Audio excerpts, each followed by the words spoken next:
I'm a Christian. I answer to God.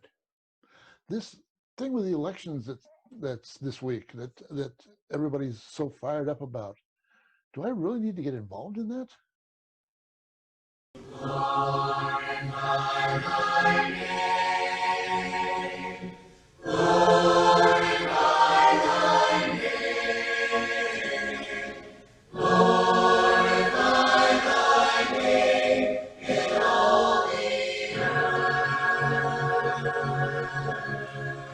Hello, my name is Mike Ray, and welcome to another 5-minute message.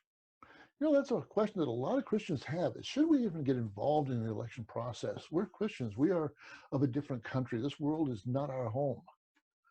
So what I wanted to look at today is, do we have a responsibility to vote? We may be Christians and answer to God, but we also are to be obedient to the government because they too were instituted by God. In the book of Romans, chapter 13, verses 1 and 2, it says, "Let every person be subject to the governing authorities, for there is no authority except from God. And those that exist have been instituted by God. Therefore, whoever resists the authorities resists what God has appointed. And those who resist will incur judgment." So whether we agree with the laws or not is what it's saying, we are still subject to those laws. Now, here in the United States, we have a very unique situation in that our leaders, those people who have the rule over us, are also subject to and have to answer to their bosses, who are the people, us. They are either approved or rejected through the process of voting, our elections. So as a responsibility of the member of God's family and this country instituted by God, we have the right and the responsibility to participate in that election process because this process was instituted by God. Often, though, this process is so charged with emotions that when our candidate loses, we hear such nonsense as, well, he's not our president. In 1 Peter chapter 2, verses 13 through 17, it says, "Be subject for the Lord's sake to every human institution, whether it be to the emperor as supreme, or the governors as sent to him to punish those who do evil and praise those who do good. For this is the will of God, that by doing good you should be put to silence the ignorant of the foolish people. Live as people who are free, not using your freedom as a cover-up for evil, but living as a servant of God. Honor everyone. Love the brotherhood. Fear God. Honor the emperor." Now realize this is written in the time of the Roman Empire. Nero was in charge and he was persecuting Christians at the time. And we are still to honor the emperor.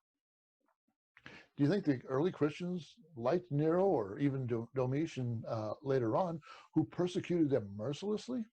Of course not. But they had to give them honor.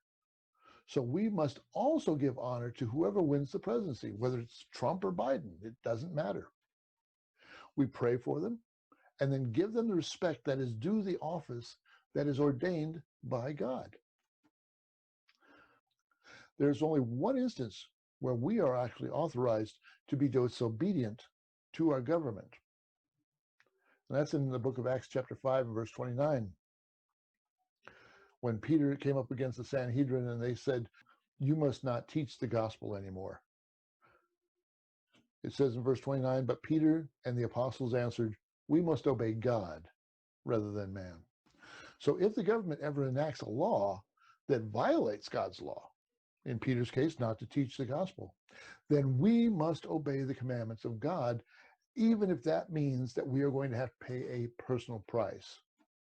We know in Peter's case, they got beaten, but they still taught the gospel because that is what was required. That's the only time that we can really go against the government, is when they violate God's law. So as a Christian living under a government that has been instituted by God, we have the right, we have the responsibility to participate in that government in whatever way that government deems. Here in the United States, that means that we get involved in the election process to help determine who will be our leaders. And in doing so, we might be electing someone who will make it a little easier and safer for us to worship. Or we might be electing someone who's going to make it difficult for us to worship. Either way, we must respect them and pray for them. So you see, our vote does count. It is the responsible thing to do, and it is a Christian thing to do. Thanks for watching. Glorify thy name, Lord.